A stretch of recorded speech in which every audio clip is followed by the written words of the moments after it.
আজকে ওই মিডা আলুর দিয়ে এমন একটা রেসিপি আপনাকে বানাইয়া দেখামো, দেখার লগে লগে আপনারা বানাইতে পারবেন। বেশি কিছু লাগবে না, খালি মিডা আলু দিয়েই হয়ে যাবে।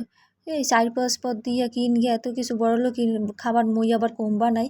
মোর পেজে সবসময় আপনারা পাবেন, মোর চ্যানেলে সামান্য কোনো কিছু দিয়ে ঘরে কোনো কিছু থাকবে, এই একটা কিছু দিয়ে উপকরণ দিয়েই সুন্দর করে বানাই হেলাম। আর এই মিডা আলু কিন্তু অনেক দিন আগের, আর কলজা সব শুকাই গেছে, কলজা শুকাইয়া পিত্ত শুকাইয়া সব রস মস কিছু নাই। কিন্তু এইটা দিয়েই মুই বানামো আজকে, ভাবছি অনেক দিন খাওয়া হয় না, তো আজকে একটা ভালো একটা মজার একটা রেসিপি বানামো। দেখেন আপনারা লগে থাকেন শেষ পর্যন্ত, ভিডিওটা না টাইনে দেখবেন, লাইক কমেন্ট শেয়ার করে কিন্তু পাশে থাকবেন। তাহলে মিডা আলুটারে কাটতে হবে, কাটকে 2টা মিডা আলু হইলেই হয়ে যাবে মোর। মিডা আলু কি মানে মিষ্টি আলু, বুঝছেন তো, মোরা মিডা আলু কই আর কি বরিশালের বাসা। আর সুন্দর করে কাটকে টুটকে লইয়া মুই এই যে কড়াইতে একবারে দিয়ে দেবো, ধুইয়া টুইয়া একটু লবণ দিয়ে, সামান্য একটু লবণ দিয়ে কিন্তু সিদ্ধ করে গেলাম। সিদ্ধ করে লামাই লইছি। আর এই দেখেন এই যে এখন কী করবো, বাকি আর একটা কাজ, মাত্র 2টা উপকরণ দিয়ে এমন একটা রেসিপি বানাবো আপনারা দেখলেই পুরা অবাক হয়ে যাবেন। জলটা গরম হয়ে গেছে, সামান্য একটু লবণ দিলাম, লবণ দিয়ে এই যে আটা এটা সিদ্ধ করে গেলাম রুটির মতনই। রুটি এই জায়গায় আবার কিন্তু আপনারা চাউলের গুঁড়ি দিতে পারেন, মোর চাউলের গুঁড়ি ছেলে না, মুই এই আটা দিয়ে এই কাজটা করে গেলাম। তো এই আটাটারে লামাইয়ে ঠান্ডা করে গেলাম। আটা কিন্তু মোর কিন্তু সিদ্ধ করা হয়ে গেছে। এই শক্ত শক্ত করে একটু লবেন, তাহলে ভালো হবে। এই যে আটাটা ঠান্ডা করে লইয়া এই আদা ভালো করে ছানকে লইতে হবে। ছানকে লইয়া এবার মিডা আলুগুলোরে কিন্তু ছানকে লইতে হবে। আর মিডা আলু যখন সিদ্ধ করবেন তখন সামান্য একটু লবণ দিয়ে লবেন, বেশি না, সামান্য একটু পরিমাণ। মিডা আলুটারে ভালো করে ছানিয়ে লইতে হবে। মুই আদা হিসাব কাজ করি, ওই অনেকরে অনেক কিছু দেই, এ আদা ও আদা মানে ম্যাশ ট্যাশ করে, মানে এই সেই। মোর এত কিছু লাগে না, আর থাকতে এত কিছু কেন লাগবে, খাইতে মন চাইছে এই সব কিছু। এই যে মনে করেন ইলেকট্রিক্যাল জিনিস অনেক কিছু লাগে, মোর ঘরে কিন্তু একটা ব্লেন্ডার নেই, ব্লেন্ডার যদিও ছেলে এটা নষ্ট হয়ে গেছে। মোর এখন আর এই আদাই সব কাজ করি। এখন 2টার এই যে ভালো করে ছানিয়ে লইতে হবে সুন্দর করে, এই দেন এই যে মিলাইয়া লাইছি ছানিয়ে।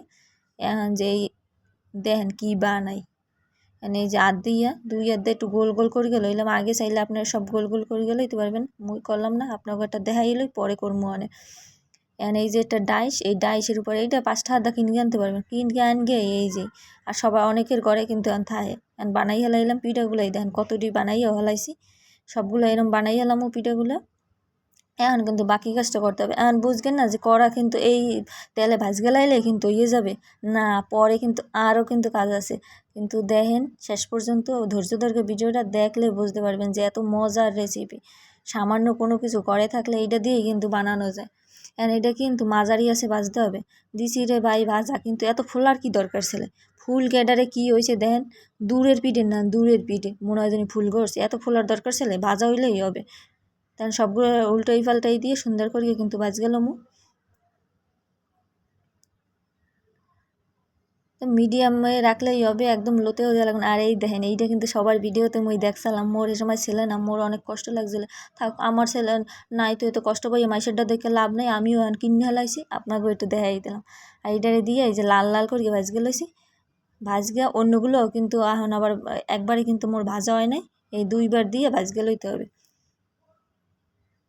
তো ভাজগা মুই উঠে লইছি সবগুলা। এখন দেন বাকি কাজটা কী করতে হইবে, চিনি দিয়ে দিলাম, আপনাকে ইচ্ছা খুশি আর একটু বেশিও দিতে পারেন, বেশি বানাইলে মুই একটু হালকা হালকা মিষ্টি করবো। আর মিষ্টি আলু দিয়ে যেহেতু বানাইছি বেশি আর কি মিষ্টি দেওয়া লাগবে না, মানে চিনি দেওয়া তো দেওয়া লাগবে না, সামান্য একটু চিনি দিয়ে একটু জল দিয়ে উতরে উঠছে পরে এইটা একটু লাড়াচাড়া দিয়ে সরা দিয়ে কিন্তু কিন্তু বন্ধ করে দিতে হবে। বন্ধ করে 3 থেকে 4 মিনিট রাখলেই দেখেন এগুলো একবারে নরম হয়ে গেছে। দেন মুই উঠেই দেখাইতেছি একবারে তুল গা, মিষ্টির দোকান তো মিষ্টি ফেল, এত সুন্দর এই রেসিপি খাইতে এত মজা। আর কিন্তু মুইগুলো কিন্তু সবগুলো কিন্তু এখানে করি নেই, কিছু রাখতেও দিছি মোর পোলার জন্য সাইডটা, মানে এগুলোর মিষ্টি শিরায় ভিজাই নেই, ও আবার মিষ্টি শিরায় ভিজাইলে খাবে না।